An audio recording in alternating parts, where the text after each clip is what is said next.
El juego de la vida y cómo jugarlo. Capítulo 10. Negaciones y afirmaciones. Tú decretarás una cosa y ella te será dada. Todo el bien que debe manifestarse en la vida de un hombre es ya un hecho cumplido en el entendimiento divino. Para actuar, él espera que el hombre lo reconozca o pronuncie la palabra. O sea que es el mismo hombre quien debe decretar, para que la idea divina se manifieste en su plenitud, ya que con frecuencia decreta por sus vanas palabras el pecado y la tristeza. Es de la máxima importancia que se pronuncien correctamente las peticiones, como ya se indicó en el capítulo anterior. Si se desea un hogar, amigos, una posición o cualquier otra cosa buena, es necesario pedir la selección divina. Por ejemplo, Espíritu infinito, abre las vías que conducen a mi verdadero hogar, mis verdaderos amigos, mi verdadera posición. Yo te agradezco que se manifieste ahora mismo, por la gracia y de una manera perfecta. El fin de la afirmación es de una importancia capital. Veamos a continuación una prueba de ello. Una de mis conocidas pidió $1000. Su hija fue víctima de un accidente y recibió $1000 de compensación. O sea que ella recibió lo que había pedido, aunque de una manera no perfecta. El pedido debe ser hecho de la manera siguiente. Espíritu infinito, yo te ruego que los $1000 que me pertenecen por derecho divino sean liberados ahora mismo y me lleguen por la gracia y de una manera perfecta. A medida que se desarrolla su conciencia de la riqueza, es conveniente precisar que las enormes sumas de dinero que nos pertenecen por derecho divino lleguen hasta nosotros por la gracia y por los medios perfectos. Es imposible dar un curso verdaderamente libre a aquello que no creemos posible, pues nos encontramos limitados por las pretensiones del subconsciente. Es necesario ampliar esas pretensiones a fin de recibir más. El hombre se limita a menudo en sus pedidos. Así, un estudiante pide $600 para una cierta fecha.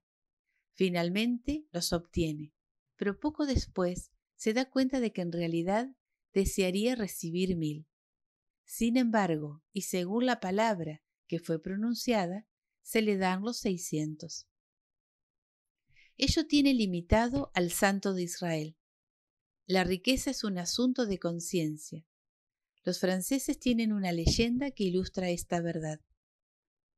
Un pobre hombre sale a la calle donde encuentra a un viajero que le para y le dice: «Amigo mío, veo que está usted muy triste. Coja este lingote de oro y véndalo, y será rico para toda la vida». El hombre, entusiasmado de alegría por la buena suerte, se llevó el lingote a casa. Inmediatamente encontró trabajo y ganó tanto dinero que no tuvo necesidad de vender el lingote de oro. Transcurrieron los años y el hombre se hizo muy rico. Un buen día se cruzó en su camino un pobre. El hombre lo detuvo y le dijo: «Amigo mío, yo le daré un lingote de oro. Véndalo y será rico por toda la vida». El mendigo cogió el lingote, lo examinó y se dio cuenta de que aquello no era más que cobre. Así pues, vemos como el primero de estos dos hombres se hizo rico porque tenía un sentimiento de riqueza, pensando que el lingote era de oro. Todo hombre trae consigo su propio lingote de oro. Esta es la conciencia del oro, de la riqueza, que atrae la riqueza a su vida.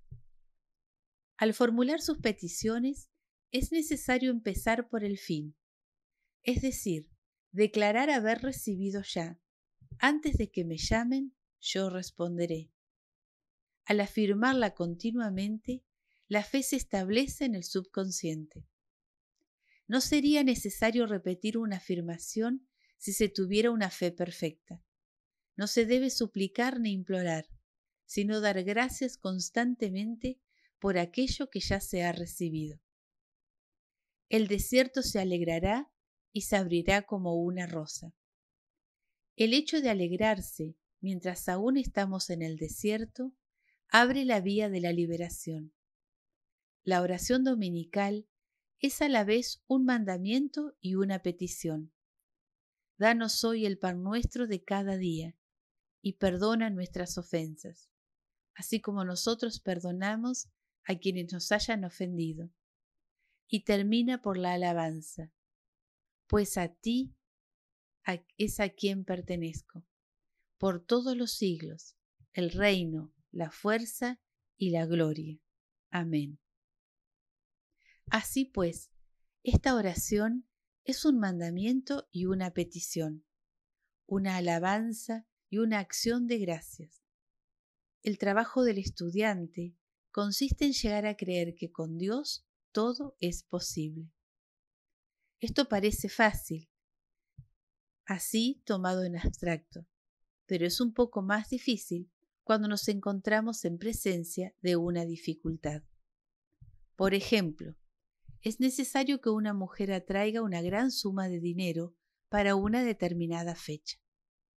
Ella sabe que debe hacer cualquier cosa para obtener una realización, pues la realización es la manifestación, y pide sus directrices.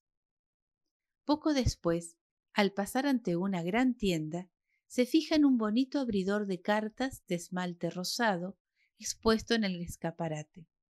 Se siente atraída por el objeto y piensa enseguida: yo no tengo un abridor de cartas tan elegante para abrir cartas que contengan grandes cheques.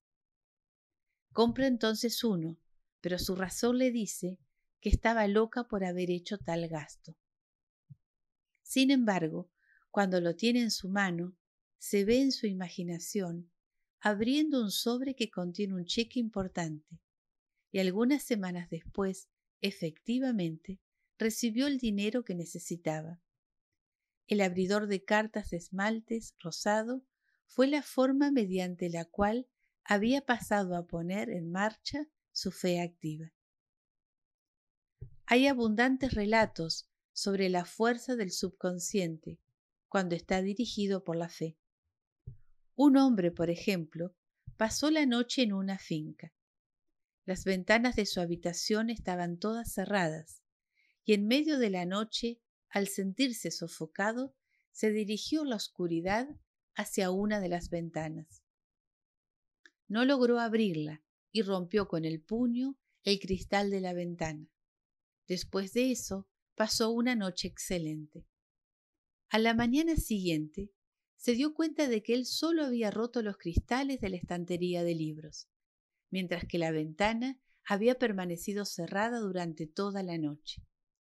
Él estaba buscando el oxígeno y pensaba solamente en el oxígeno. Cuando un estudiante empieza a hacer demostraciones de la ley espiritual, no debe volver atrás jamás. Aquel que vacila no piensa que recibirá lo que es del Señor. Un estudiante negro dijo un día una cosa maravillosa: cuando pido cualquier cosa al Padre, soy categórico y digo: Padre, no aceptaré menos de lo que pido, sino en todo caso más. Así el hombre no debe transigir nunca. Una vez que haya hecho lo necesario, mantenga su posición. A veces, este es el momento más difícil de la demostración. Constantemente nos sentimos tentados a abandonar, retrasarnos, transigir. No se olvide que también sirve aquel que no hace sino esperar tranquilamente. Las demostraciones se realizan a menudo la 11ª hora, pues entonces el individuo se relaja, es decir, deja de razonar, y en ese momento cuando la inteligencia infinita puede actuar. Los deseos sombríos reciben una respuesta sombría, y los deseos violentos reciben una respuesta violenta o tardan en realizarse. Una señora me preguntó por qué perdía o se olvidaba frecuentemente de sus gafas. Al analizar la cuestión, descubrimos que ella decía a menudo a los demás y a sí misma con irritación: me gustaría librarme de estas gafas. Y su deseo impaciente se realizaba violentamente. Tendría que haber pedido una visión perfecta, pero no registraba en su subconsciente más que el deseo de librarse de sus lentes. Así que continuamente los olvidaba o los perdía. La dualidad de la actitud del espíritu provoca las pérdidas, las despreciaciones, como fue el caso de la persona que no apreciaba a su marido, o bien el miedo de la pérdida, que crea en el subconsciente la imagen de las pérdidas. Cuando el estudiante llegue a liberarse de su problema, a entregar la carga, solo entonces obtendrá una manifestación instantánea. Una señora estaba en la calle, en medio de un violento aguacero, y su paraguas se le dio vuelta. Tenía que hacer una visita a unas personas que no conocía y no quería llegar allí con un paraguas roto. Por otra parte, tampoco podía tirarlo, pues no le pertenecía.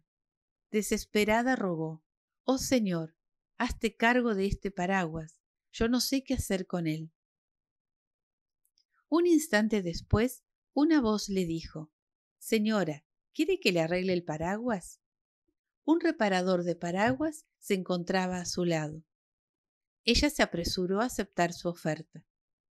El paraguas fue arreglado mientras ella se marchaba para realizar la visita que tenía que hacer. Al regresar, encontró un objeto prácticamente nuevo. Hay siempre al alcance de nuestras manos un reparador de paraguas. Cuando no sabemos qué hacer con el paraguas, es decir, con la situación que nos preocupa, si lo ponemos a las manos de Dios. Una negación debe ir siempre seguida por una afirmación. Ya era tarde por la noche cuando me llamaron por teléfono para tratar a un hombre al que jamás había visto. Él estaba aparentemente muy enfermo. Yo le dije: «Niego esta apariencia de enfermedad. Es irreal y por lo tanto no puede registrarse en su subconsciente. Este hombre es una idea perfecta del entendimiento divino, pura sustancia de la perfección». A la mañana siguiente, el hombre se sentía mucho mejor y al día siguiente ya se encontraba lo bastante bien como para reanudar sus actividades. En el entendimiento divino no hay tiempo ni espacio. Por lo tanto, la palabra alcanza instantáneamente su destino y no vuelve vacía. Yo he tratado enfermos que se encontraban en Europa y los resultados fueron inmediatos. Me preguntan a menudo cuál es la diferencia entre la imaginación y la visión. Visualizar y visionar. Imaginar es un proceso mental gobernado por la razón o por la conciencia. La visión es un proceso espiritual, gobernado por la intuición o por el superconsciente. El estudiante debe entrenar su espíritu a recibir la inspiración y a realizar estas imágenes divinas, mediante directrices claras. Hasta que un hombre no sea capaz de decir: «No deseo otra cosa que aquello que Dios quiera para mí», sus deseos erróneos no se borrarán de su conciencia, y el maestro arquitecto, Dios en él, no le dará planes nuevos. El plan de Dios para todo hombre sobrepasa las restricciones del razonamiento. Eso siempre es la cuadratura de la vida que contiene la salud, la fortuna, el amor, la expresión de sí mismo más perfectas. Más de un hombre se construyó en su imaginación una casa de campo cuando debería construirse un palacio. Si el estudiante intenta forzar la demostración por la razón, eso mismo la mata. «Yo apresuraré las cosas», dijo el Señor. el hombre debe dejarse llevar por la intuición o por directrices bien definidas. Repósate en el Señor y espera con tranquilidad. Fíate de Él y te satisfará. He visto actuar a la ley en condiciones extremadamente asombrosas. Por ejemplo, un estudiante me dijo que le era necesario obtener $100 para el día siguiente.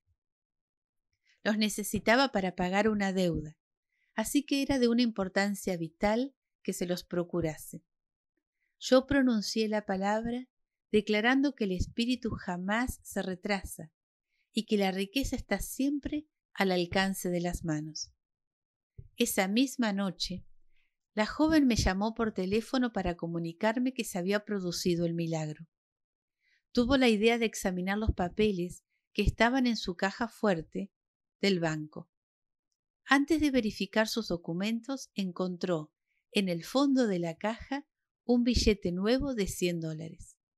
Se quedó muy sorprendida y, según me dijo, estaba segura de no haberlo olvidado allí, pues verificaba a menudo aquellos papeles. Puede ser que esto fuera una materialización, como la que Jesús efectuó cuando materializó los panes y los peces. El hombre alcanzará el estadio en el que la palabra se hace carne, es decir, en el que se materializará instantáneamente. Los campos prestos para la cosecha se manifestarán inmediatamente, como todos los milagros de Jesús. Únicamente el nombre de Jesucristo tiene una fuerza formidable. Él representa la verdad manifestada. Él declaró: todo lo que pidáis a mi Padre en mi nombre, Él los dará. La fuerza de este nombre eleva al estudiante hasta la cuarta dimensión, allí donde se encuentra liberado de todas las influencias astrales y psíquicas, y donde se convierte en alguien, no atado por ningún condicionante, en alguien absoluto, del mismo modo que Dios no se ve atado por nada y es absoluto. He visto producirse numerosas curaciones en respuesta a las palabras, en nombre de Jesucristo. Cristo fue a la vez persona y principio, y el Cristo que hay en cada hombre es su propio Redentor y su Salvador. El Cristo interior es el yo de la cuarta dimensión, el hombre hecho a la imagen de Dios y según su semejanza. Es el yo soy, que no conoce el pecado, ni la enfermedad, ni el sufrimiento, que no nació jamás y jamás murió. Es la resurrección y la vida en cada hombre. Nadie vendrá al Padre sino a través del Hijo. Significa que Dios, el universal, actúa sobre el plano de lo particular, por medio del Cristo en el hombre, y el Espíritu Santo significa Dios en acción. Así, cotidianamente, el hombre manifiesta la Trinidad del Padre, del Hijo y del Espíritu Santo. Pensar debería alcanzar la perfección de un arte. Aquel que llega a esta maestría debe tener gran cuidado para no pintar sobre la tela de su espíritu más que según el designio divino. Pinta sus cuadros con magistrales toque de fuerza y de decisión, con una fe tan perfecta que no hay poder capaz de alterar su perfección, sabiendo que eso se manifestará en su vida, como lo ideal que llega a convertirse en lo real. Todo poder es dado al hombre, por el pensamiento justo, para realizar su cielo en la tierra y alcanzar la meta del juego de la vida. Sus reglas son la fe exenta de miedo, la no resistencia y el amor.